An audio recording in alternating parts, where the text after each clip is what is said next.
hosted by four-time Emmy-nominated producer Frank Pace, with retired New York City firefighter and Vietnam vet Billy O'Connor.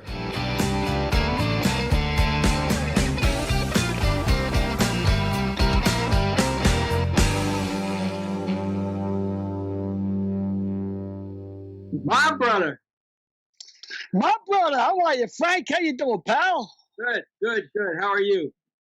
Good. You got any New Year's resolutions? You doing anything for the new year? Anything you didn't do in the past? Well, considering it's now 6 days into the new year, I'm not doing anything.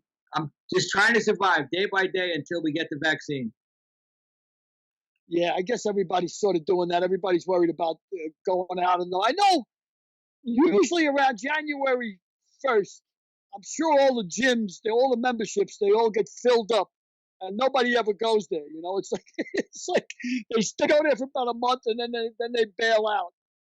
You know, but everybody's got to start the new year with the new resolution to get in shape and everything else. Well, our resolution is that we're on a new day, Wednesdays, and that's cool. 2:00 Pacific, 5:00 Eastern, and one of my resolutions will be to remember to introduce Derek earlier, because he's a valuable member of our team, and he's going to continue to add great insight to what we're doing here. So, hello, everybody. Yep. Hello there, Derek, my man. How are you? I'm doing great, Billy. How you doing? You got any resolutions? You got anything that you weren't doing before that you're going to be doing for the next year? You know, I stopped with resolutions years ago. I always have a list of things that I want to do in the year anyway. So I don't have any resolutions. But man, I'm just happy to be alive and happy to, just have my family around me. So I don't have any resolutions thus far. We're all grateful for that, man. We're all grateful for having our family healthy. I used to always say, this is it, man. I'm starting January 1st. I'm going to start running. I'm going to get in shape. And, of course, I'd always have the bench, and I'd get the bar and the weights on it. And about a week later, I'd be using it for clothes, big clothes hanging all over it, shirts, pants. Yeah, it's interesting that you mentioned the bar, because our guest today will be Sheen, the International Federation National Bodybuilding Champion, who's is now 60 years old, and at the age of 54, he was a fat and flabby alcoholic, and he channeled his passion. He had a brain operation. He channeled that passion into bodybuilding, and he's made a remarkable metamorphosis into the person he is today. So we'll get to Hans in about 20 minutes or so, 15, 20 minutes. Yeah, that's going to be really pertinent, because of the new year and how people can channel it. But we'll wait till we get Hans on, because I'm looking forward to talking to him. He's really an interesting character. Yeah. From everything I've been able to gather through social media and everything. For God's sake, the guy's got muscles in his hair. I mean, let's face it, the guy is in incredible shape. And the fact that he's bald makes it even doubly prevalent that he's got muscles in his hair. And we got a little bit in common that we were both former alcoholics, so I want to see what his method of getting off of alcohol is similar to mine, I want to see because it ain't an easy thing. They know I'm prouder of that than anything I've ever done in my life. Quit drinking, because this is, I guess I haven't had a drink in 13, 14 years. I had a guy tell me a long time ago at an AA meeting. I said, I haven't had a drink in 4 months. He goes, don't count. Don't count. He says, because once you start a year and a half, you start saying, I haven't had a drink in a year and a half. And you're just telling yourself that it's okay for you to go back and drink because it's been a year and a half since you had a drink. He says, just say, look, I don't drink anymore. End of story. So I don't know how long I've been off it, maybe 12, 13 years. But I had a guy in AA tell me, if you don't understand alcoholism, the compulsion of it, it's sort of like having diarrhea. It's a disease. You could say, I can say to you, Frank, listen, just go into the bathroom and shit hard. I do it all the time. Well, yeah, but you ain't got diarrhea. You know what I mean? It's a disease and it's a genetic disorder. Hey, So how I'm many? interested to see. Yeah, I'm sorry. Go ahead, finish. No, so I'm interested to see the methods that Hans used besides obviously the bodybuilding. You know. Yeah, you mentioned shit harder. Why don't you tell me how many uh, people you pulled off the can having heart attacks when you were a fireman? You know that's funny, but it's not funny. But elderly people, that's usually where if we get called for a coronary, uh, usually we find them in the bathroom, and you go to open the bathroom door, and they'd be jammed up against the door because they would have keeled over. I guess if you're constipated, you're straining, which is why I always recommend, Frank, to you, if you're going to go out and drink vodka and prune juice. Well, I'm in on fruit. I love prunes.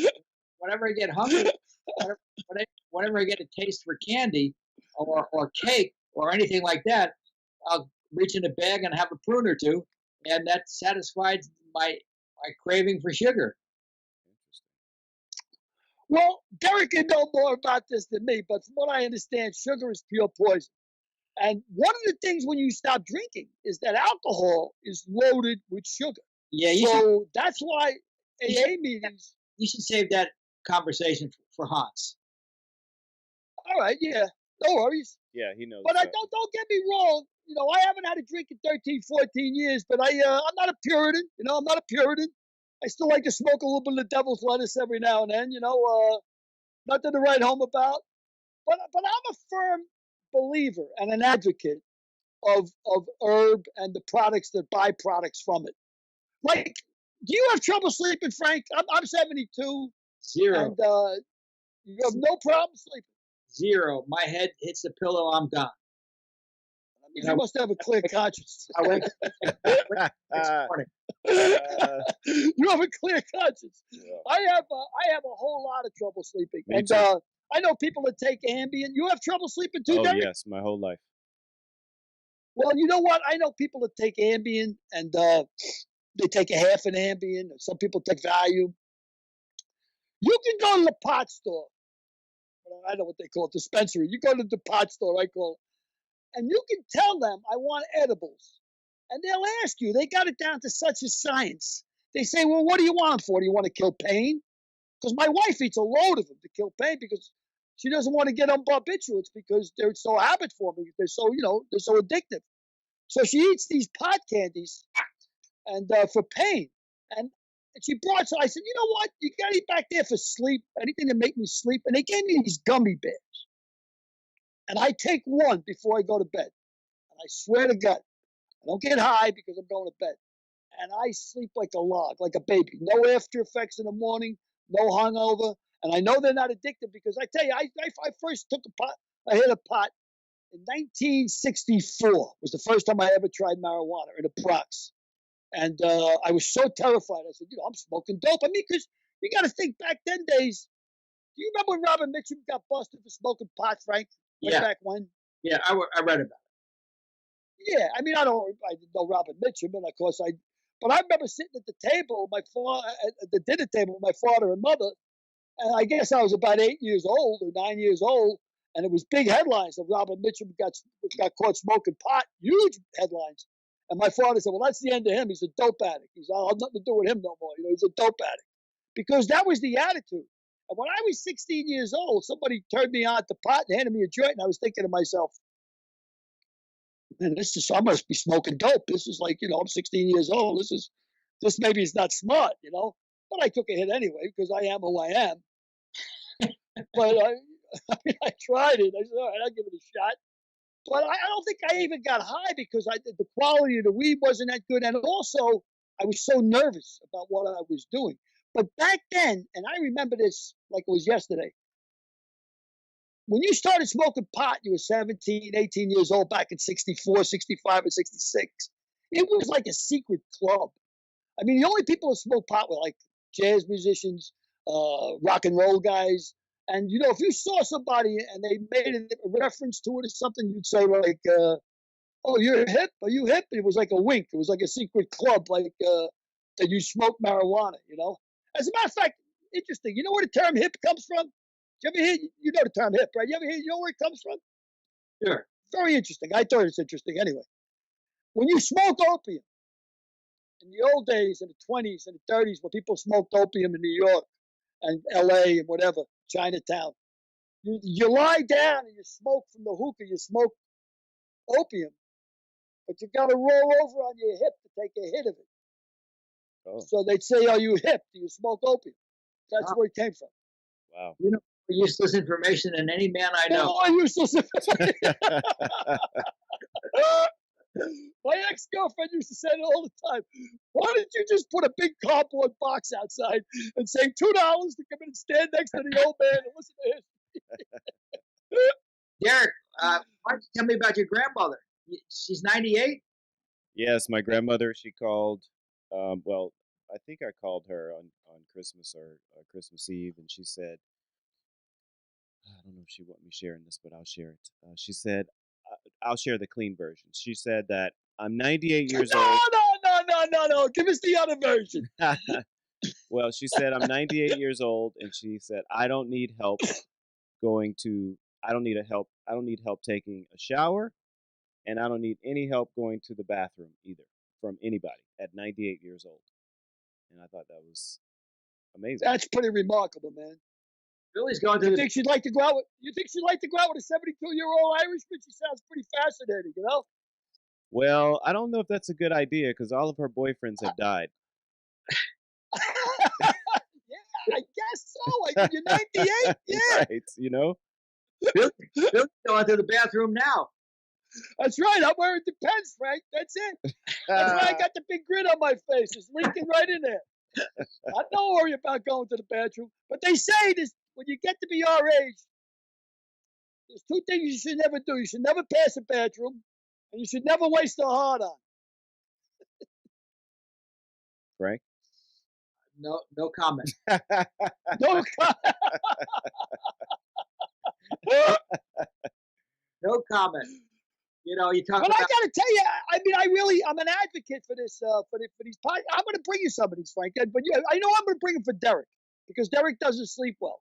And these things, I mean, I think they're fantastic. I mean, you take one and they taste delicious. They're gummy bears, and you just suck on them, and then you go to sleep and you sleep like a log.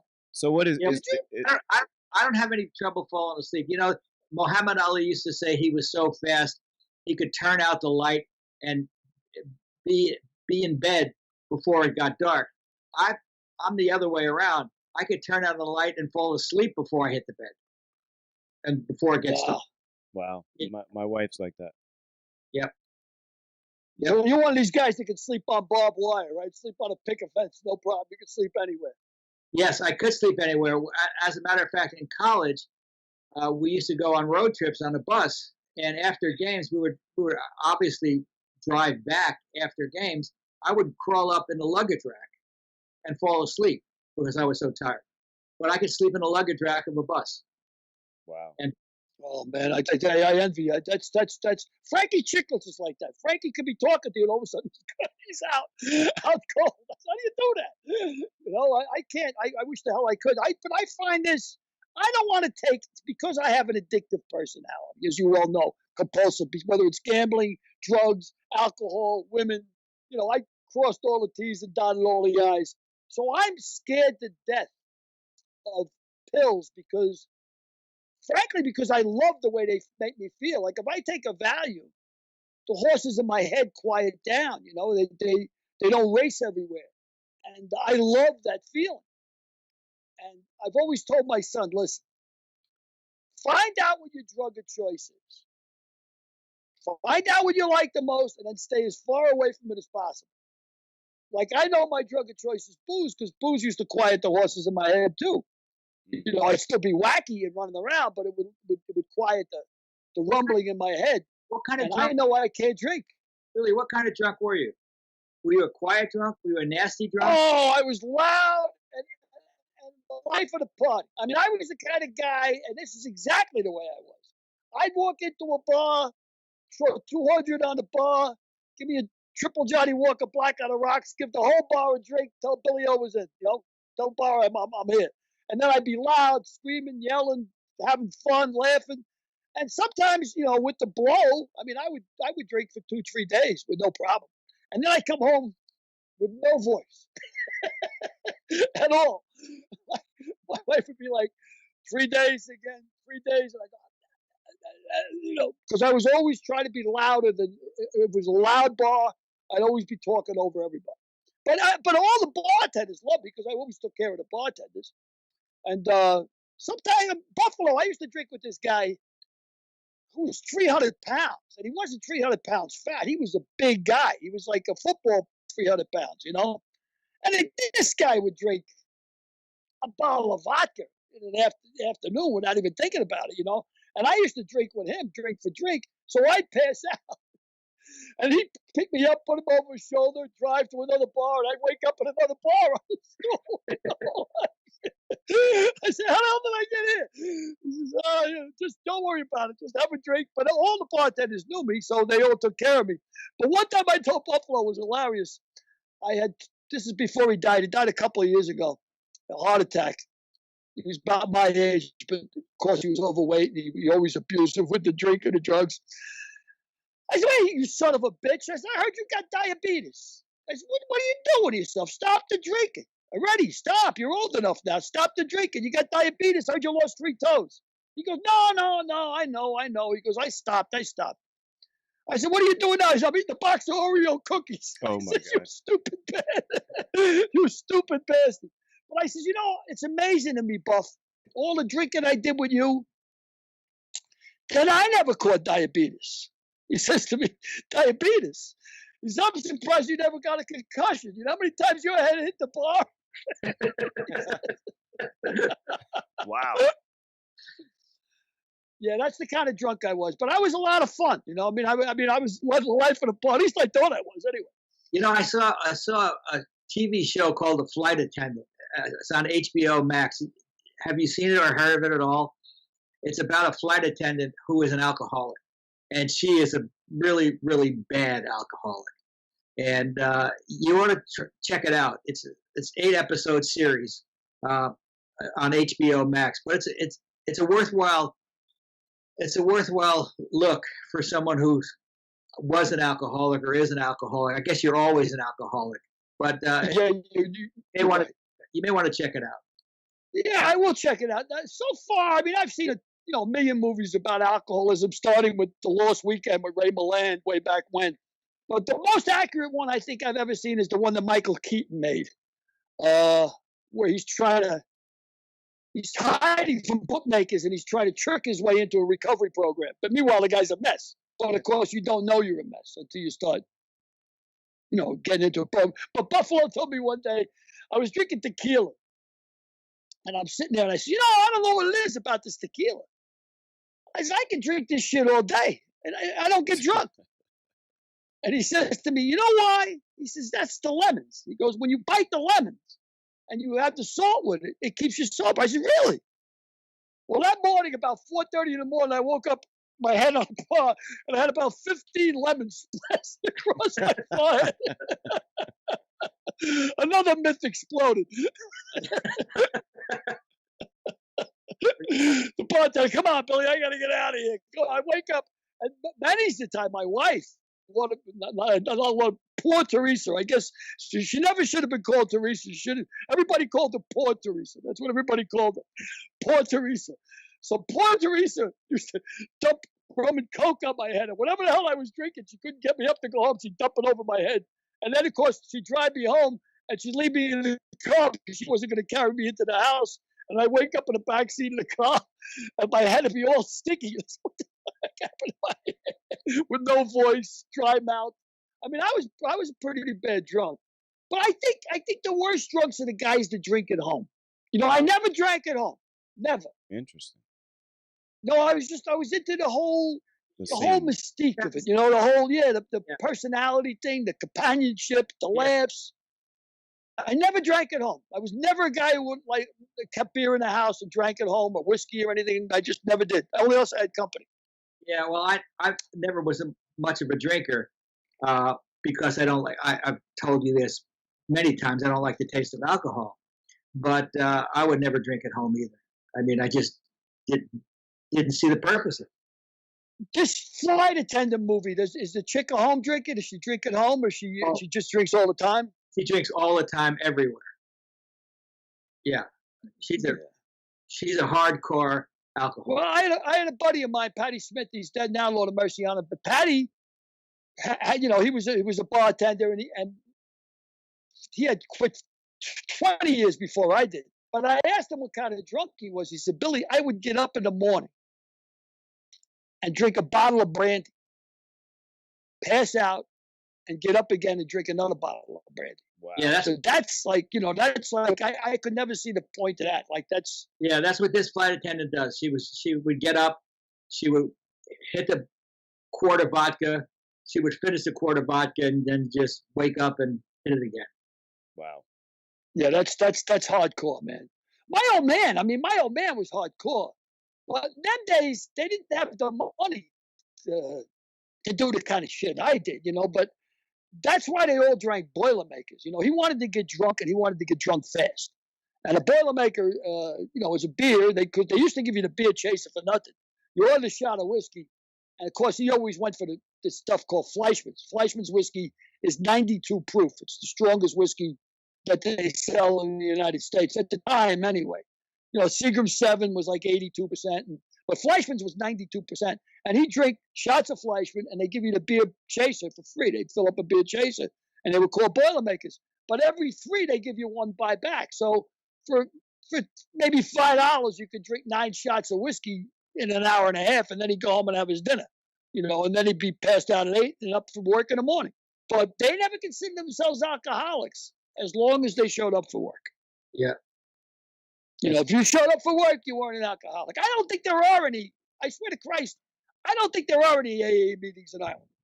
Every time I was in Ireland, oh man, I gotta plug my battery in. Every time I was in Ireland, plug it in. I never heard of AA meetings. Plug it in. How can you forget to plug your battery in? Plug it I in. had it at 100%. I don't know why it died so quickly. Plug it in. Yeah. Yes, I will. Oh. Hang on. I'm back. You're back, okay. Say a few syllables. Utter a few adjectives. Now I gotta put this on. Now we can see. Now we can see your keyboard. Billy, you said that you hadn't seen any movies that fully represent true drunks. So, what about Flight? Denzel Washington Flight. Yeah, I saw that. Is it? That wasn't bad, but I still think the one with Michael Keaton was the best one I ever saw. Like the fact that he didn't know that he was trying to pretend that he had a problem, because you know what it is, everything's relative. Like if I walked into the Tinker and I could sit there and drink a half a bottle of scotch at 11 o'clock in the morning, and I say to the guy next to me, how long you been here? I've been here since 7. And you already drank a bottle of vodka. So you say, well, I can't be too bad. This guy's worse than me, If you hang around, it narrows your world, just like any other compulsion.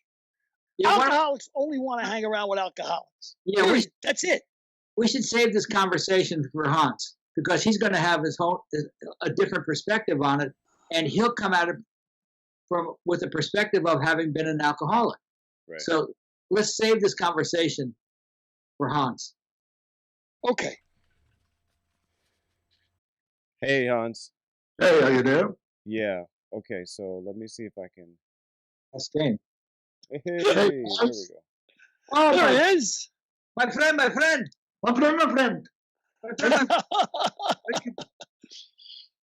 So, let's talk, because that'll. I don't want to talk to him anyway. Yeah. I ain't picking a fight with you. You got muscles in your hair. Forget about it. There's no way you're going to get me angry at you. Forget it. Ain't going to happen. Sister, I can put this on the knee. Oh. I like how he pulled it. He was sitting on it. That's a good place for it. If you're going to hold it up, at least hold it up so that people can read it instead of holding it up upside down. Look. People should buy it and read it, and not me telling them how to read it. Good. Good. Yes, perfect. Perfect. So, Derek, let me know when you want to introduce today's guest, Hans Sheen. Okay, Frank. Great. Well, it's my great pleasure to introduce our next guest, Hans Sheen, the American INBF, that's American International Natural Bodybuilder Federation Master Champion. How are you, Hans? I'm doing really well. Good to see you, Frank. Nice to meet you, Bill. My pleasure entirely, pal. I've been following you on Facebook. A remarkable story, just a remarkable story. How Oh, you thank turned your you. life around. Thank How you very turned much. your life around. Well, I think it's very apropos, too, that it's New Year's, just a few days after New Year's, and everybody's looking for tips about how to turn their life around. And boy, oh boy, if anybody illustrates how to do it, it's you. I appreciate the kind words. Really. You're both very similar into you both turn your life around at advanced ages. Billy was 63, Hans was 53. I want to say, you both were. Well, I know Billy was an alcoholic. We were both on the same. We're both the same doctor, Dr. Walker. Yeah, Dr. Walker. Dr. Walker. And we don't call him Johnny. When you know him as good as we do, we call him Jack. Jack Walker. I had a call from Scotland, from the distillery. They said, first Billy, now you. What's up with that? Yeah, I think I might have bought a wing for that gentleman's house. Whoever's the guy who makes Johnny Walker Black. So Yeah. was that your drink of choice, Johnny Walker Black? Bottle a day. Whoa. A bottle a day. Wow. Yeah. And Hans, you almost got up to. Well, we got a before picture of Hans. Why don't you put up photo number 1? It's not a very good picture, but it'll give you an indication of where Hans came from to where he is now. So Derek, well, that's one of the photos. Why don't you put up the beach photo also, where he's a little bit more looking like a whale. How kind. Wow, beautiful. You can hardly tell it's Hans, but it's an The indication. camera didn't want to even take that picture. Yeah, the camera didn't want to take that picture. So a little bit about your background, Hans. You're obviously a German from Munster. Yes, Munster, born in Munster, went to high school, we have a very good university there, went to law school there. And then I figured out that law is not that I don't want to be a lawyer, and I came to the U.S. But you were a lawyer in Germany? I finished my state exam, didn't go to the bar, finished my university state exam to take the bar, become a lawyer, and then I said, how the hell with it. So in them days, that was the only bar you didn't pass. Every other bar you passed. Exactly. That's exactly right. I just thought about it when I said it. It seems like you're sitting in a gym. Is that something that you put together yourself, or you in your house, or you outdoors? Well, that's I'm a very competitive person. So usually you go into a gym and you look at other people and you want to get better than that guy and you're going to be better than that young guy and show off the 30-year-old guy. But with COVID, they were all closed. So, and I have to, continue training and maintaining. And so what started out with just let's get a couple of weights, now you just see a little bit. It's a full-blown gym. I mean, there's nothing here that is, I don't know if I can take the camera and swing it around real quick, if that would work. Do it. We can try it. Yeah. Okay. Now this is the basement of Hans's house, which is Garage. garage. Sorry. I live in California. Wow. We don't have basements. Yeah, Billy. What's wrong with you? Yeah. I guess not. I What's found wrong- it interesting what's that wrong you with said you? that when you're in the gym, you like to look better than the 30-year-old guy. It sort of motivates you. Yeah, sure. It's always when you have a lot of people around you. First of all, if somebody says, "Hey Hans, you look good," it's good for your ego, and you get a little bit motivated. And if you see somebody that is 25 years old and is on steroids, and you still can parlay him, so that's also good. So Hans, you talk about 25-year-olds on steroids. You've never taken a steroid. You're a natural bodybuilder. Never in life. Even when I played soccer, nothing. Let's go back, maybe 30 years ago, to Arnold Schwarzenegger, and you were hanging out at Patty's Roadhouse, right? Yeah. And why don't you tell us that little story, because you weren't a bodybuilder then, but he was. No, I was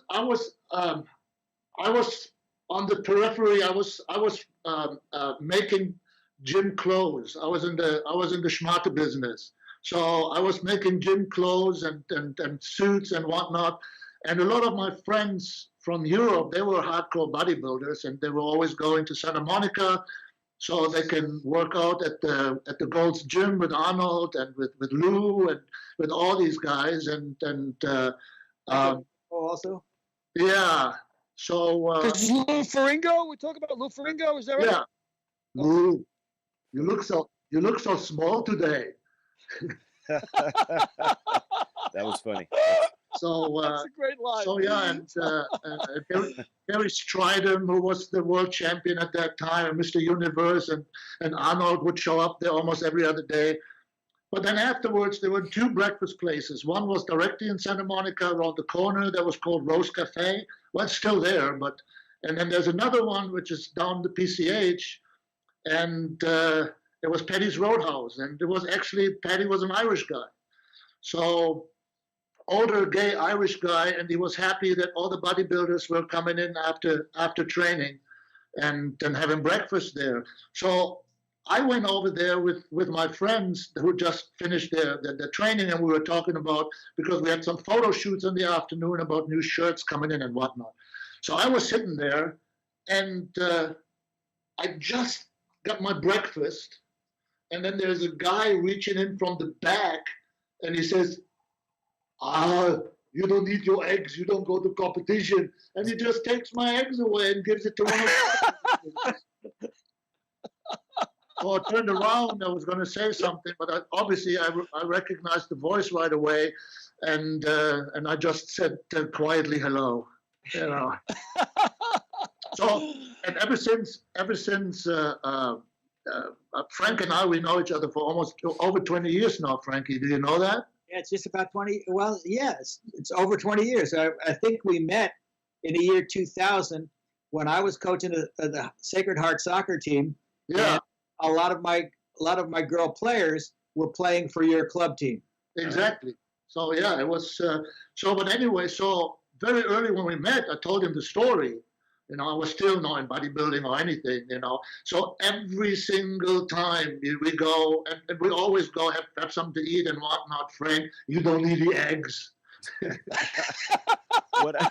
What I think is so funny about that is there's a German guy doing a German accent of another German guy. It's an Austrian. Oh, that's right. He's Austrian. That's right. He's Austrian. Yeah, that's But right. you do a great Arnold, and I love the Yeah, line that's good. where you're breaking each other's balls, where he would look at Lou Ferrigno and say, "You look so small today." I think that's hilarious. Yeah, he always would. He always would walk around in the gym and talk to the guys. Were just, you know, their head was almost exploding, you know, because they're lifting so heavy. And he would go there, "It's feather light. Put some light as a feather." So he likes to talk a lot of shit on him. He's a ball All player. the time. Really? I don't know how much I can tell, and I'm allowed to tell before somebody knocks at my door with that accent.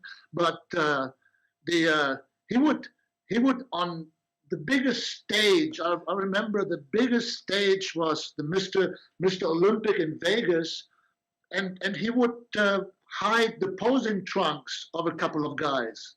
You know, before they have to go on stage, 5 minutes before they have to go on stage, they were in their normal training pants, you know, pumping in the back, you know, get the pump up, the little muscle pump up,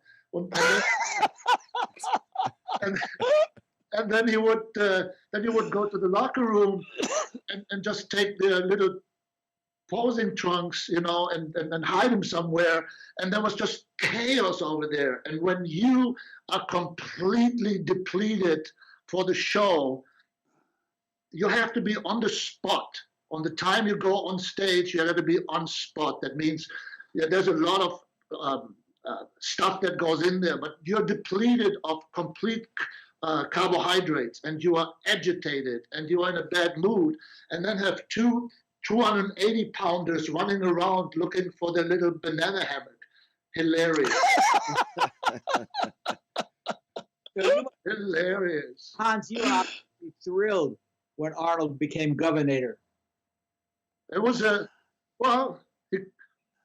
I enjoyed the view because you know where I live, and Arnold cleaned up the air in LA, so I'm pretty much happy about that. Yeah, of course I was. You know me, I'm apolitical. I really don't give a big fart about anything. It's been interesting the last 4 years, to say the least. But yeah, when he said, this is a true story. Arnold, when he was in his younger age, in the 80s, he said that he's going to become a politician, and I'm going to marry a Kennedy. That's what he said before he even met Maria. That's amazing. That's what he said. I'm going to be a movie star, I'm going to be a politician, and I'm going to marry a Kennedy. That's what he said. That's remarkable. Yeah. He almost willed himself into it. I mean, that's willed remarkable. himself into everything. Yep. He willed himself into it, and he made it happen. Yeah. Well, you obviously you have to have the same kind of determination. I mean, you were drinking a quart of Johnny Walker Black a day. 0.7. That's a load of sugar, man. That's a lot of sugar. 0.7 on a good day, a liter bottle. Whoa. Yeah. Man, so how did you do it, man? How did you decide, like, you know what? I'm putting the plug in the jug, and that's it. I ain't drinking no more. Did you go to meetings? Did you go to AA meetings? Cold turkey. You cold turkey. You had the cold turkey. Yeah, I had to cold turkey. Why don't you tell the story about how you were in Taiwan, and how you had a tumor, and how you had to have an operation. It's not a tumor. It's not a tumor. It's not a tumor. With me, it's not a tumor. Well, I was working in Taiwan. I have an apartment in Taiwan, and I work with some factories in Taiwan. And you're working as what, Hans? Work for me? No, working as what in Taiwan? What were you doing in Taiwan? Oh, I'm a chemical engineer but specialized in leather production and in service protection. So I don't want to brag, but I have a few patents in high leather performance technologies, and I had a little company, and then the company was bought by Mechanics Wear. It's a big glove manufacturer, PPE manufacturer. Hey, Hans, let me interrupt you for a second. Derek, can you put up photo number 10? Yeah. Now you can continue. Go on, Hans. Continue. So you see all the trophies here. So this was I can show you this real quick. This is my favorite trophy because this is when Mechanics Wear. I'm sorry to get a glare. When Mechanics Wear bought my little company that made all of this and my comfortable lifestyle probable now. So, but I wasn't coming back to the store. I was in Taiwan, and I had to get ready to a meeting in the morning, and I went into the shower, and then I remember waking up on the floor. I was bleeding. I was black and blue everywhere, and one of my technicians, he was staying with me in the apartment. It's a pretty big apartment, so when we have people over there, we all stay there. So he pulled me out of the shower, and I still had my underwear on, and the whole room was steamy. I have no recollection whatsoever what happened. So it turned out, to make a long story short, that I had a small stroke and a huge seizure, and I was flopping on the floor for 10, 15, 20 minutes. And then they pulled me out, put me on the floor in the living room, called another guy, and they rushed me to the hospital right away. So I was getting back to normal, kind of like figuring out where I was and try, but I didn't know what happened.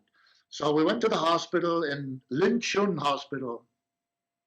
Yeah, and then look You at you see where they're had to have drawn on his head to where they're going to make incisions. Cuts. yeah, that's the whole plate that they took out. Yeah. Wow. I still have. I don't know if you see this. I still have this. But anyway, so I went. We went to the hospital, and they did immediately a scan because the doctor. That was the funniest thing. Dr. Wang. He was the chief of neurology in Germany, in a hospital in Germany for 10 years, which is about 30 miles from where I was born. Wow. So he spoke a little German, he spoke English, and they did a scan, and then he said, well, we want to do an MRI because we saw a shadow on your frontal lobe. So they did an MRI. I had to wait, and then he called me back in his office. And he said, I don't know how else to tell you, but you have a massive, massive tumor sitting in your right frontal lobe. And I don't know, I cannot explain it, but everything kind of like gets dark, black, and you don't hear, you don't see anything, and you're just in complete shock, but just a brain tumor, I thought that was it. I thought, give me the bucket, I kick it, and that's it. And then he said, well, you have half an hour. We have to immediately open you up, take the pressure off, or you're going to have another stroke, and you're not going to survive it. And I asked him, the only thing that I asked him is, hold the fuck, I'm sorry, can I have a brain tumor? He said, well, didn't you ever have headaches? And I said, yeah, but that was my natural hangover, every 24 hours. And he said, well, the problem is that the tumor grew in the right frontal lobe, and the right frontal lobe of your brain is like in a computer, like storage. So there are no motorics or anything, none of your vitals, so to speak. And he said it might have been grown there for 30 years, And then he said, did you have any kind of trauma 30 years ago or 25 years ago? So, and I said, yeah, I was in a bad car accident, head-on car accident. And so he said, well, that might be it, that grew and grew and grew and grew. So they said, you have half an hour. If you want to make a phone call, but we have to cut you open right away. And you were in Taiwan, so you must have been very, very nervous about the quality of health care that you were going to get in Taiwan. Well, not only that, you don't know what happened. I did not know if I'm going to make it, to tell you the truth. Right. If somebody tells you have a massive brain tumor, it's not like a hernia, that you say, okay, fine, I can live without this, I can live without a leg, I can live without whatever. But if somebody says you have a massive brain tumor and you have half an hour to make a phone call, that scares the bejeebies out of you. Yeah. So I wasn't, and I dated that girl that you met, Rachel. And so she went over, she went over. I called my sister, let my sister know that I'm going to have a procedure in Taiwan. I didn't want to freak her out. I called then my partner at Harbinger. This is also a fitness company. And then I called Rachel, and I said, Rachel, because I was supposed to fly back the very next day or 2 days later, and she was going to pick me up from the airport. So I said, and we just went out for 3 or 4 or 5 dates, knew each other for a couple of weeks, few weeks. But I did buy a diamond ring and wanted to propose to her when I saw her at the airport. So, but anyway, so I called her and said, it's going to be delayed, and but I'm having trying to wiggle around it. But she immediately, pressured and this and this and this. I said, hey, look, I have a brain there's something wrong with my brain. There's a tumor or something, and they're just going to take it out. And so I don't know how long it takes, but I'm not going to be back on Thursday. I'm going to be back in a little while, you know. And then she said, I'm coming. I said, okay, I can make the arrangements. Please call the office. But you really don't have to, you know. And she said, no, I'm coming. So she called my partner. My partner gave her a business class ticket round trip to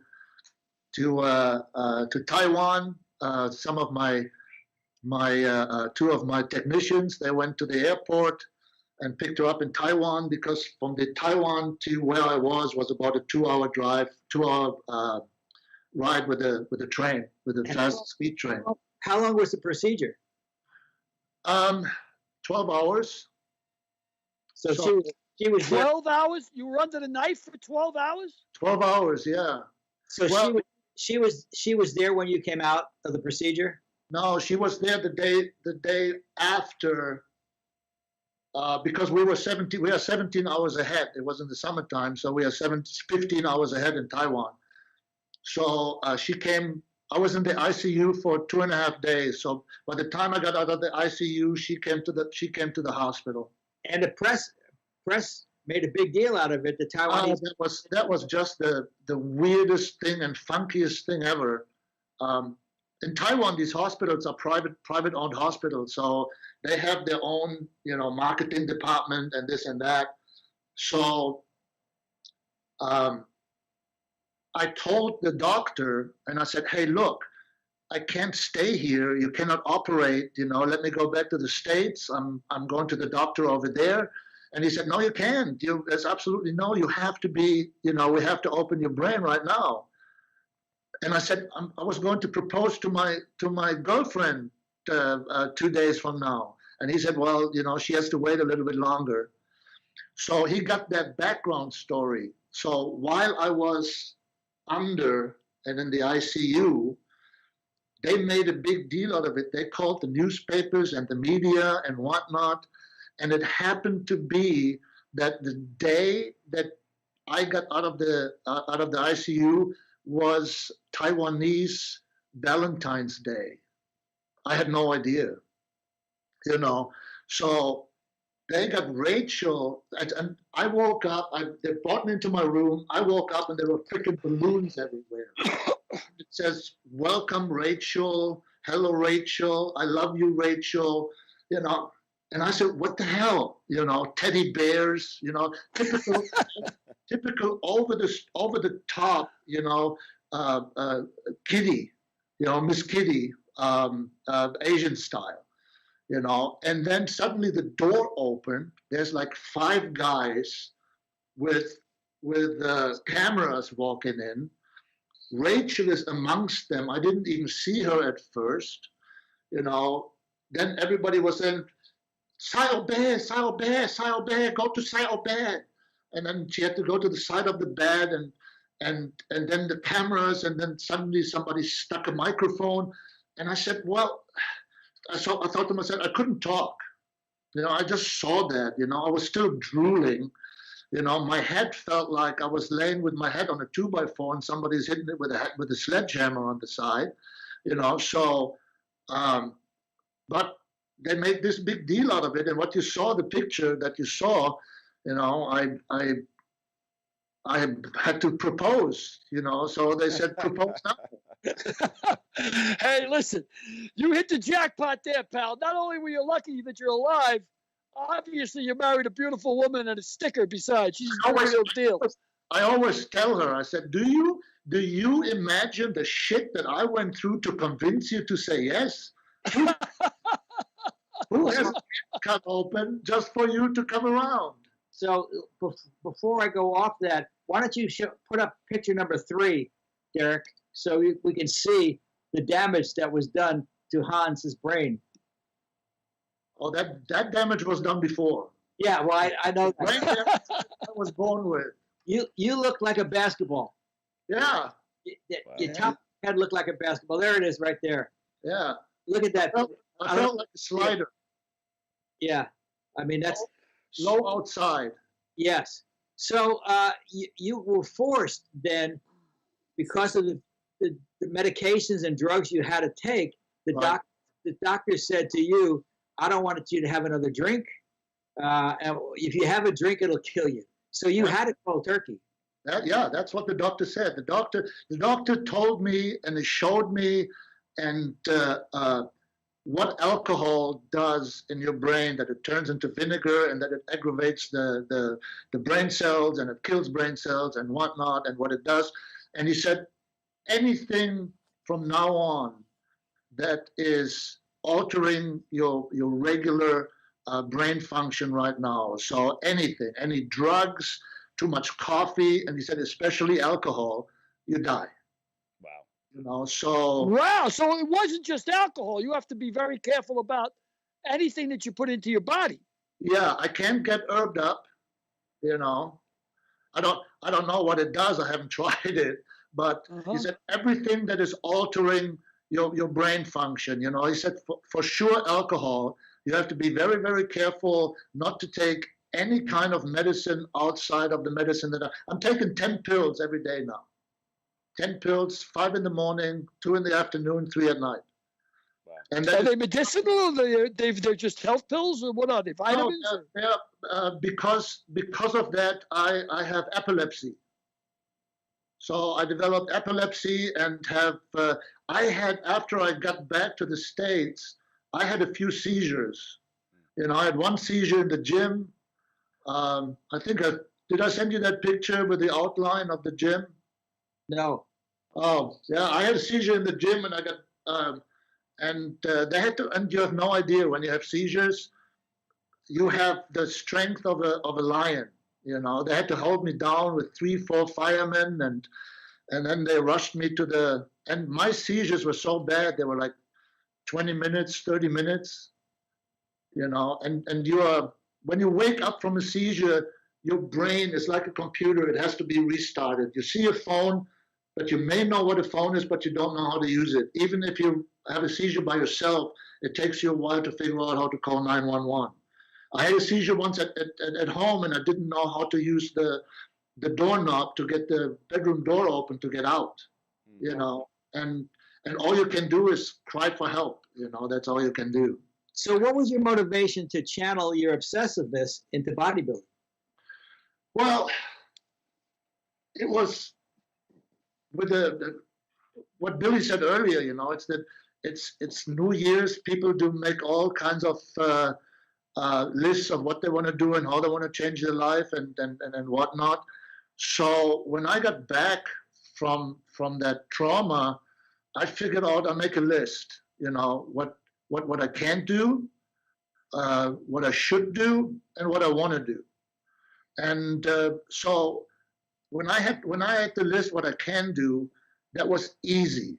What I cannot do, that was easy. You cannot drink, fuck it. You cannot smoke, fuck it. You cannot do drugs, fuck it.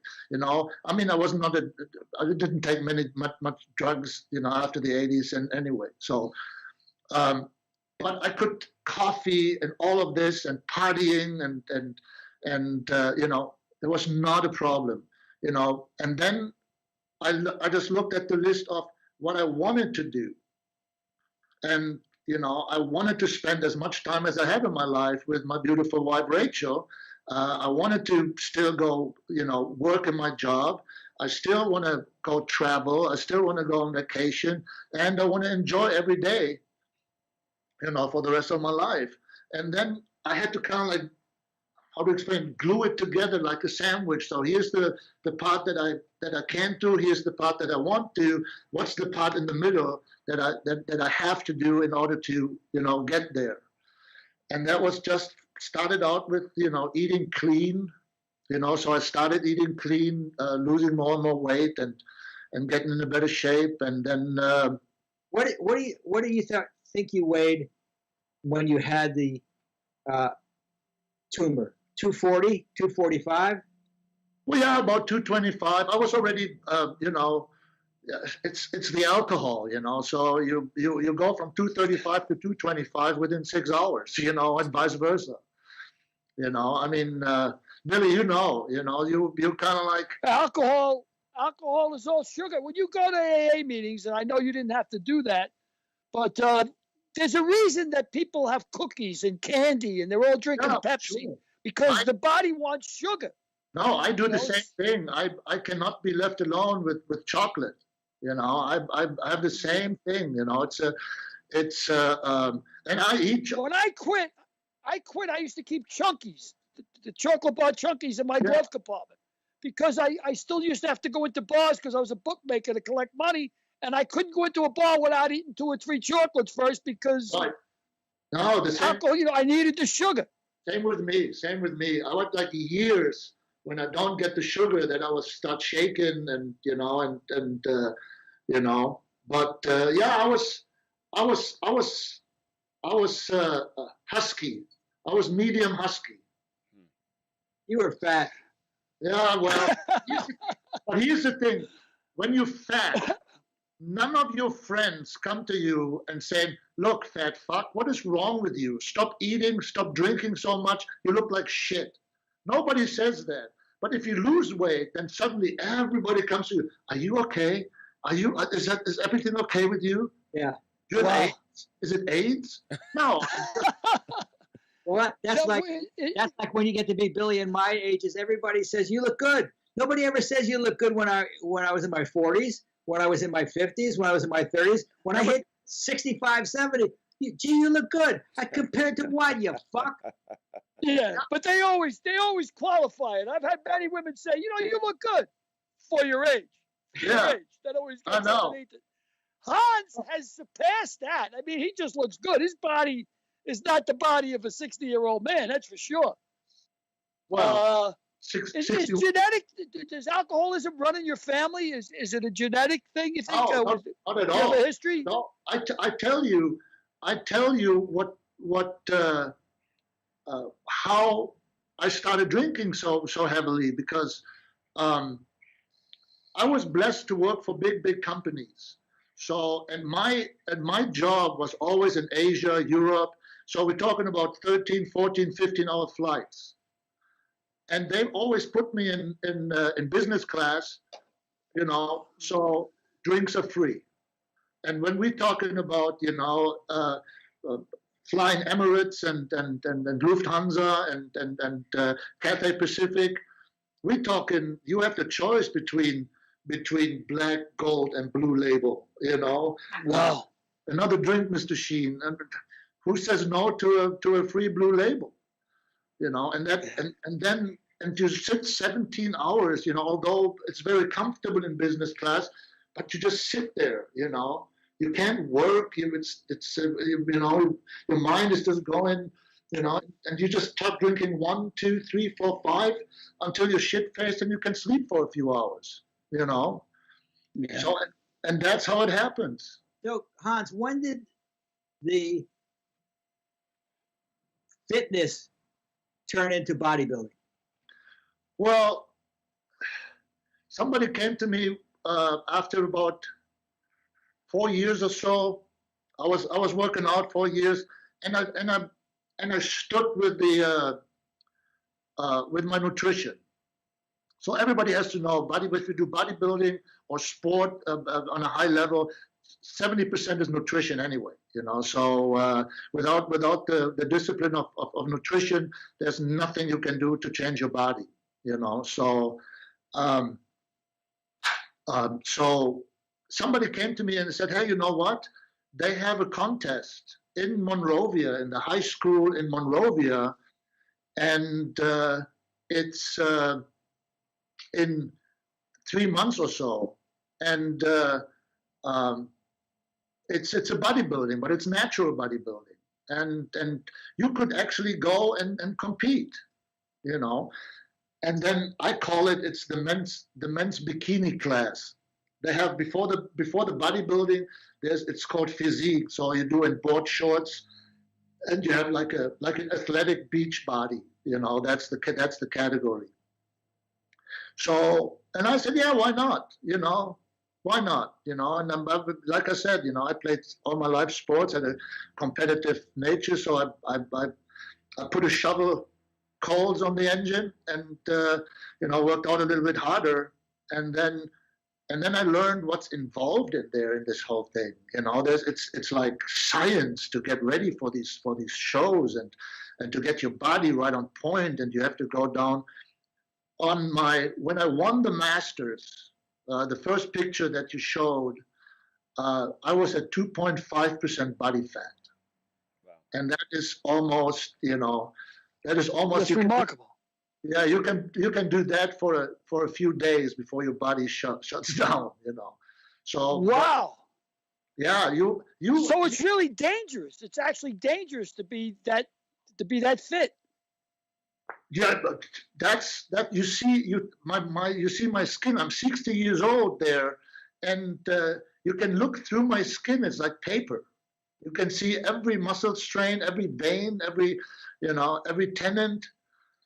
And as soon as you get off stage that day, it is like 2 German apple strudels, 3 pizzas, 2 buckets of ice cream, and off season now, now I eat everything, but you see I don't have the striations, it's just little pudgy, but that's good because that's what we do during the off season. We only get ready but anyway, to answer your question, Frank, then I thought, I don't know if I can go to a real competition. So for the first time, unprepared. And somebody said, well, there's a fun competition in Venice Beach, Muscle Beach, where all the legends were, footsteps of the legends. And it's like Memorial Day. And so I went down there, and I got my first participation trophy. It was, but it was fun. We were on Muscle Beach. There were like 2,000-3,000 people there, and hollering and whatnot. But it's an open. It's not natural, So little Hans, I was in between those bodybuilders that were on gear all their lives, but and then I just got hooked to these competitions. You said, come down to Muscle Beach. I want to do one competition. One competition. One competition, and then I'm through. Yeah, that's what I thought. Yeah, that's what I thought too. That's what I thought too. And then it went from this, it went then to this, Nice. And then it went from there to the big championship to this, and then I did, and then me, Frankie, I'm not necessarily an introvert, so No kidding. yeah. So your short term motivation was to get ready for that one contest, but Yeah. the discipline that it took to do that triggered you onto a lifestyle that Correct. you really didn't want to come back from. Correct. It's really, really fun. But the competition is not the competition. It's not the day of the competition on stage with the athletes you compete against. The competition is the 3 months in the gym to get ready. The competition is not to eat the little potato that's there, or not to have more than 6 ounces of chicken per meal, to have 6 meals a day, small meals a day, to do cardio, to go through your training program. That's the competition. Once you're on stage, that's all extra. That's the icing of the cake, and you get either rewarded for the effort that you did, or you don't get rewarded for the. But it doesn't matter. My participation trophy of 5th place in this subcategory is worth more to me than the being Mr. WFF, WWFF, So because I fought like crazy to to get into this lifestyle of a bodybuilder to get ready for that show, for that little stupid show. Well, it's a remarkable story, and I give you credit for that. Oh, it's amazing, amazing. And you overcame your chicken legs, and you overcame. Yeah. And you had to learn how to pose too. I'm 6'2". I was a soccer player all my life and a sprinter all my life, so I have really long legs, and it is hard to put muscle on long legs. And my legs, let's put it this way, my legs were so thin. I got whistled at in Miami by flamingos. I understand. My mother used to say my legs look like two pieces of straw hanging out of a loft. Yeah, my wife. One thing you said blew me away, and this is for guys that might be listening, or women that might be listening. Regardless of the amount of exercise, it starts with the diet, and you can't change your body without the diet. 70% for a bodybuilder, 80 to 90% is nutrition. So that's a good segue into the next thing I want to ask you. Coming off of COVID, coming off the holidays, coming off the people who have gained an extra 15 or 20 pounds. Like me. What, like Derek, you never gained 15 or 20 pounds in your life, but I know Derek will have an interest in this. How do you cut weight? I mean, how can you? You know, I always used to say I don't drink calories. You know. Well, the thing is, you know, well, the biggest thing, talking of which, you know, is stay off booze. You know, and if you want to do some booze once in a while, or do shots of white liquor, you know, vodka and gin, you know, and what's that Mexican stuff? Tequila. Wait, so you're saying you're saying white liquor only or dark liquor? Yeah, white liquor only, because that has the lowest sugar and the lowest calories. You know, if you go to Scotch, you know, then you know the blended Scotch, that's pure sugar.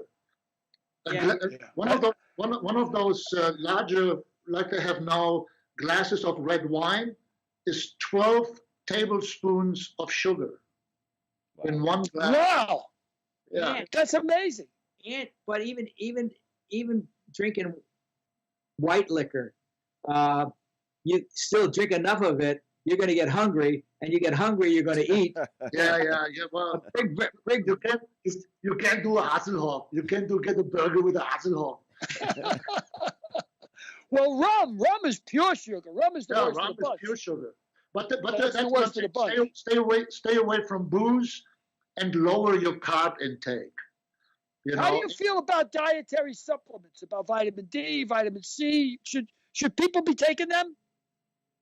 It's always good to take supplements. It's always good to have vitamin C. It's always good to have zinc. I take a lot of zinc because it's good for your brain. Although people say they haven't seen any changes with my stupidity, so I don't know if zinc is effective. So, I mean, you take supplements, but a supplement is the wrong word for it. It's not a supplement. It doesn't, you know, like they said, supplement a meal with a shake. Well, that's bullshit, you know. Or supplement your vitamin D, you know, with a pill. It's good to take a pill, but you can get all the supplements that you take. You can throw them also in the trash and go to the farmer's market, or go to any market, you know, and buy fresh fruit and eat clean. You know, you get everything from that. Say fresh fruit, lean meats and fish, green vegetables. Is that the key to losing weight? You can always. People say it's so boring. I make pancakes in the morning by taking egg whites. I put in 2 scoops of protein powder and just a little tiny bit of almond vanilla milk. Mix it up, and you put it in a frying pan, and you got protein pancakes. But do you eat that now, or do you eat that when you're trying to cut weight? Well, when you cut, then it's a total different thing. I don't think if you don't compete, and if you're not a bodybuilder, so to speak, you don't have to go through a cutting phase. You know, I mean, cutting phase, you know, you go bananas. You know, Okay. but if you have, what do you put on those pancakes? Costco has a great non-sugar syrup. There's nothing in there. Tastes good, but don't give the pancake swim lessons in the in the syrup. You know? Just sprinkle a little on it. You know, When you first went into the gym, when you first started your program, when you first started working out, obviously it was gradual. How long did you spend in the gym initially? 3 days a week, 5 days a week, an hour a day? What'd you do? Here's the thing: you cannot work out every day. You know, if you work out every day, you can be a marathon runner. Has to work out every day. You know, a bicycle racer, Tour de France, you have to work out every day. If you want to build muscles don't get bigger in motion; they get bigger in rest. So you have to have rest periods. So if you want to strengthen your body, you have to have a lot of rest. You have to have at least 8 hours of sleep at night, and don't overdo it. I see people that go to the gym for 2-3 hours a day. I don't even know. There's no rhyme or reason for it, you know. So if you have a set a program, you start out with 30 minutes of cardio. You know, go on a bike or a treadmill or whatever. Or here's an idea: walk to the gym.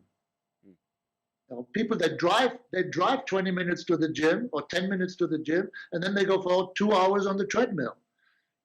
You know, so no, but you do a little cardio, and then you do some weights, and then you divide your body into 3 parts. You know, so you do back, chest, arms, and legs. It's 4, but you do the shoulders and the back. You can do together. So one day you work out on your shoulders, on your back. The next day you work out on your chest, biceps, triceps, and then you have a leg day. But in between, you have to rest. So Hans, you know, Rod Carew always used to say when he was hitting, he would only hit for 15 minutes. 15 minutes would be the max, because then he would start to get lazy and build bad techniques. Yeah, you lose your form. Yeah, so you say the same thing in bodybuilding. Same thing, and the thing is also people, your muscle does not know. What I see all the time is how they are fighting with the weights and to pull it down or to lift it up. You know, that's what Rod Carew says. You know, you start getting bad form, then you don't isolate your muscles. You know, you're jerking things up, and your muscle does not know the difference between 15 pounds and 20 pounds. When your muscle is tired, the muscle is tired. So take a weight if you're comfortable with, and do your exercise for 45 minutes, different muscle groups, and that's it. That's good, and then rest. Tell me, if you're doing bench presses, suppose you're a novice, you know, and you're doing bench presses. Yeah. It's better to do it real slow. Is it better to do it slow and steady, or is it, you know, throw it up there with more weight? There's not really one rule for it. You know, it's the right thing to do is you start working out and you do a discipline like bench press. So you start out with a light weight and you do the bench press and you concentrate on your chest and on your outer chest, inner chest. When you pump it up, to isolate it, not that you push it with your arms, then it's too heavy, you know, or if you just push it up, it's too light. And then you figure out while you work out, if you do a little bit more of repetitions or a little bit more weight, however your body reacts to it. Every body reacts to exercises differently. You know, that's the key. If you work out, don't look at a workout tape. Don't look on TV and have DVDs and whatnot. You can do that for cardio, but not for workout, because everybody is different, and every muscle reacts different on the motion. The only thing is what Frank said on the Rod Carew. 15 minutes, I get my perfect swing, I get my repetition, I get my muscle memory of what it is. And after that, if I get tired in my left shoulder or right shoulder or my elbow hurts, then I start compensating for it one way or the other. And then I get bad habits. You know, then my swing is not round anymore. Then I jerk. Then it's the same thing with your body. It's the same thing with your body. If you get tired, if your muscle is tired, stop. Right. If it Wow. Hey, Derek, I got a couple. Yeah. why don't I give you the last couple of questions for Hans? I'll give it to Derek. Yeah, I have a bunch of questions, but I'll start with, did you work out before you got into competition? How much did you work out before? I maybe worked out once or twice a week, Okay. but I worked out wrong. Right. You know, that's what I'm trying to show but that's the point that I'm trying to make. You work out wrong. You don't work out, you don't isolate your muscles, you don't do the form right, you compensate, you work 3, 4, 5 muscle groups at the same time. It's like they said, a simple example is like they said, when you pick up the weight, the box, pick it up from your legs, not from your back, So that makes a huge difference, and that people do that in the gym with weights. Instead of using it from the legs or from the arms, they pull it with the shoulders or the back. That's where injuries happen. Okay. And then, so did you notice was there a strength difference or a energy level difference when you were younger, or do you feel as strong as you did at 60 as you did at 50 and 40 and so on? Oh, no. Once your testosterone level goes down, and that's when you hit 50, 99.9% of us, of guys, we can't help it, our testosterone level goes down, then it's really, really hard because it slows down your metabolism, right. But the thing is, it's 99% also is in your head. Right. Yogi Berra, I'm not as a German, I shouldn't even mention you. But that 90% is all mental, and it is. Yeah. Yeah, that was going to be my next question is what do you do about the testosterone levels? Because I am aware, I mean, some studies say that, sort of decreases in percentage. So when you hit 40, it's like you got 40% less testosterone, and at 50, 50% less. I'm sure that's a little inaccurate, but what do you do about that? Well, I have to do it through nutrition. Okay. Because being with the Natural Bodybuilding Federation, we get tested. Right. So we get, before competition, somebody could knock on your door and said, pee in the cup. Right. Because you could take something, and then lower it down before the competition. The night, this is the best, Billy, you're gonna like this. The day before, the competition, we all have, every competitor has to take a lie detector test. But this is not just a rinky-dinky lie detector test. These are guys from the ex-FBI, ex-Secret Service, ex-police. They're taking these lie detector tests, and it's a great racket. You have 200 competitors. Everybody has to pay $60 cash for a lie detector test, and he sits in his hotel room. But I would say 1 out of 10, sometimes 2 out of 10, will be disqualified because they didn't pass the lie detector test. Really? Oh, wow! They find you. They find. Well, first of all, the day of the competition, the judges will see if you're dirty or not. Because there are certain muscles and certain masses on muscles that you cannot achieve clean. Right. You know, so when you see football players, you know, with their neck and they have, you know, trapeze muscles like crazy, you can't get that naturally. You know, that is just full of gear. So you can be disqualified the day of competition. You know, It so seems like bodybuilding is more stringent than the NFL. I mean, it seems like lie detector test. Natural bodybuilding is we have a list. We get every year a new list. It's the same list that they have for the Olympics of substances that will disqualify you. Hans, do any of the medications that you take do they conflict with that list? When I became a member and a competitor and I started winning, they asked me the same question. So I had to give all my medication to their lab and to their doctors, and they evaluated if there's anything in there that is performance enhancing.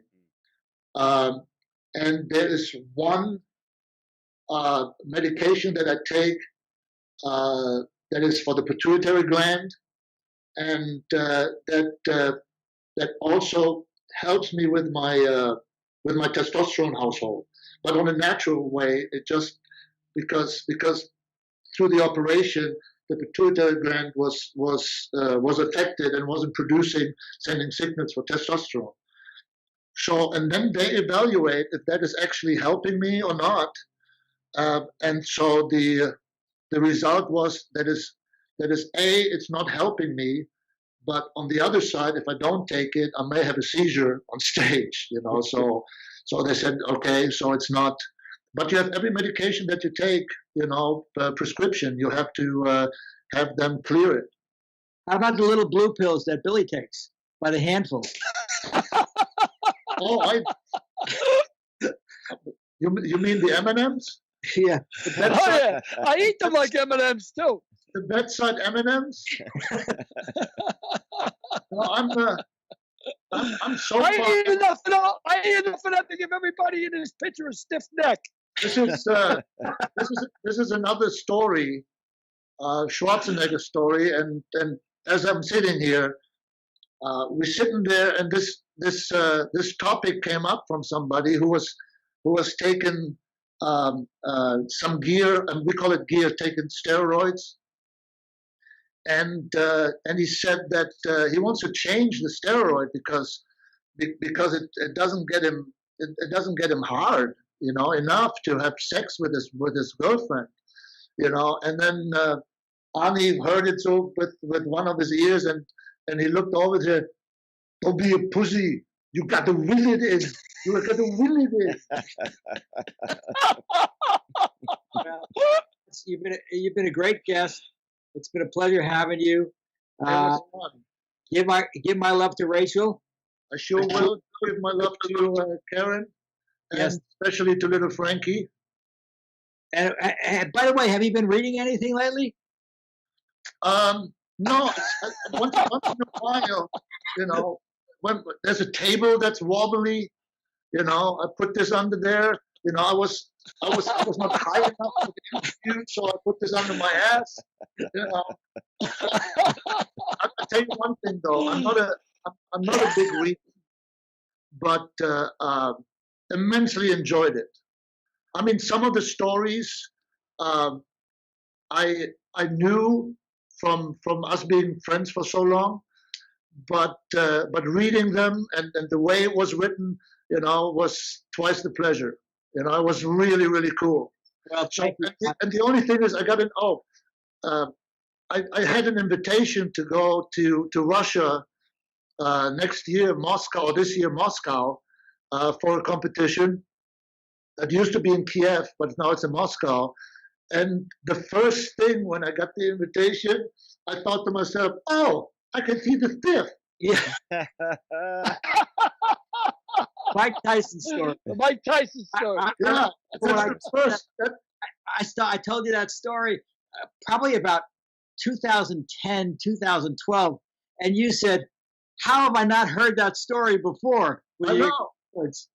But I got in the mail the card, and you get vouchers for the tickets, for the flight tickets and whatnot when you're invited to these competitions. And so the first thing I said, "Ooh, I can see the fifth." That's awesome. Thank you so much, Hans. Thank you, guys. Pleasure to meet you, Hans. Really, It's- thank you so it's much. it's I my enjoyed pleasure. the hell out of it. Hans, And you have certainly earned the eggs. that's funny. Thank you. Hans, Thank you. I have more questions, so we'd love to have you back. I would love to come back, and then let's talk about some other to like help the guys like Frank alluded to. Help some of your listeners to get healthy. Yes. Right. Because it's worth it.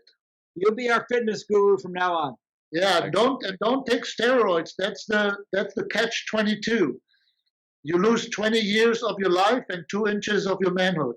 Whoa. Billy can't afford that. Whoa.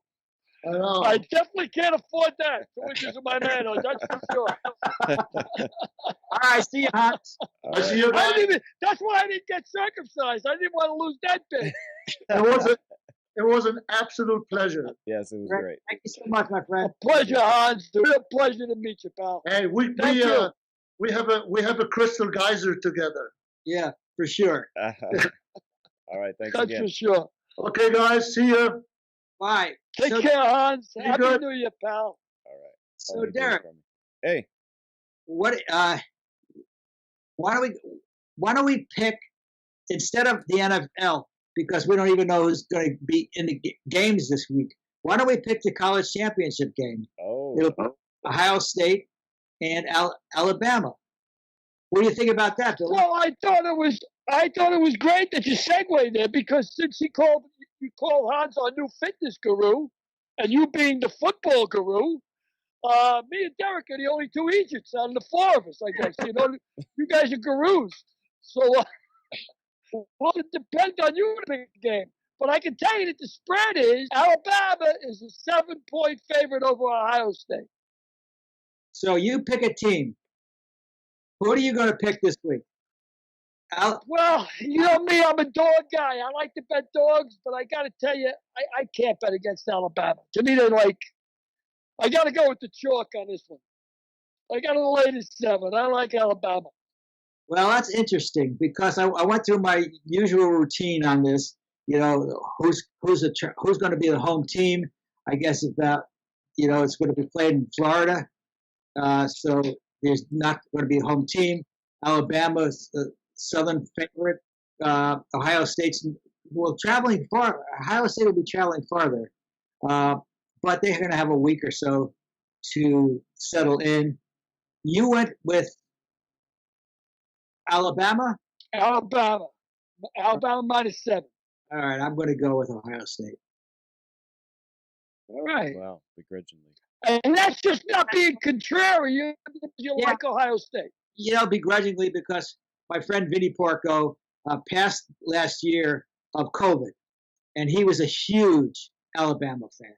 So I really wanted to root for Alabama to honor Vinny, but when I heard you say Alabama, I knew I had to go Ohio State.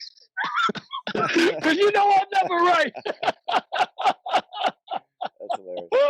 Well, I think that's about all we got time for this week. We probably that's our longest show ever, but it's a good way to Well, keep. he was just terrific. Yeah. I have another dozen questions I'd love to ask about the Yeah. quality of care in Taiwan as opposed to the hospitals Oh, in, yes. in the United States. I will say, I'll say this for Hans.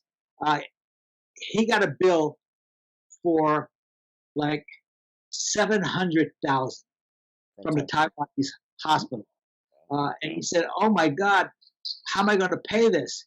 And they said, "No, that's in our currency, $7,000 in American money." Whoa. So he had this brain operation, Well, state of the art brain operation for $7,000. that's why because I know firsthand I don't know what was wrong with him, but they estimated that and our coverage is okay, but it's not really terrific, our health coverage, firemen in New York anyway. And they estimated his operation was going to cost $220,000. Now, that's when they were going to bill the insurance company. I don't know what he was going to have to pay. But he flew to Phuket, Thailand. They gave him the same operation for $30,000. And he said to me, Billy, I swear to God, the food, the nurses, it was like staying in first class in Las Vegas. The food was amazing. The nurses were beautiful. Yep. He said it was incredible. Hot said the same thing. Wow. We're So there you losing. go. No, he's all right. It's okay. I mean, we can hear him. But we can wrap it up. Yeah, we should wrap it up. Have a good. Who's our next guest, Frank? I'm not sure. So Never heard of him. I'm not sure who it is, but it'll be a good guest for sure. Excellent. All right, well, that's great. I mean, and don't forget, if these lips could talk, it's still up there. People are still clamoring. Go ahead and buy it. Clamor. We got the new time spot for a Mooka Mick and a Mike.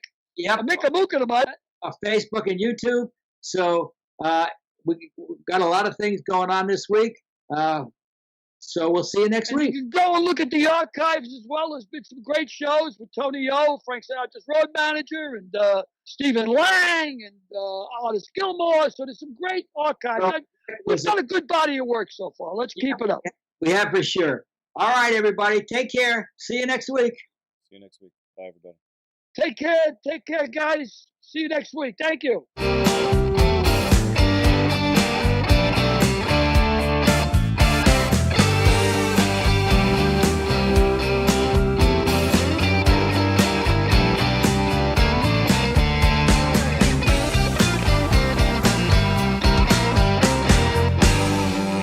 We'll see you next week.